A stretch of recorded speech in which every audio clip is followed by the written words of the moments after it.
અરે મને તો મારી વાત સાંભળો, મેં 1000 રૂપિયા આપી અને કાયદેસર પહોંચ જ લઈ લીધી અને ટિકિટ જ.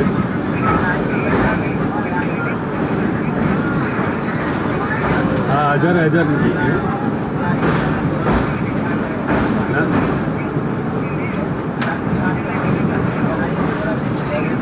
અરે ના, આમાં શું હતું, મેં રેલવે સ્ટેશન ટિકિટ બારીએથી જ લીધી છે. બાજુની ટિકિટ બારી હોય ને એમાં ટીસી બેઠો હતો અંદર.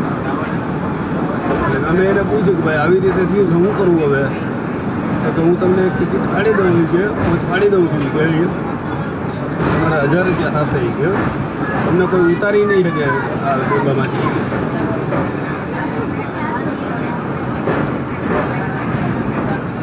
હા, 300 ક્યાં, આપણે તો 750 એટલે એમ સમજી લ્યો ને કે 250 રૂપિયાનો જ માલ આવ્યો ને. હા, તો પછી આપણે 255 રૂપિયાનો માલ લઈ દો ખાલી. એમાં શું વાંધો?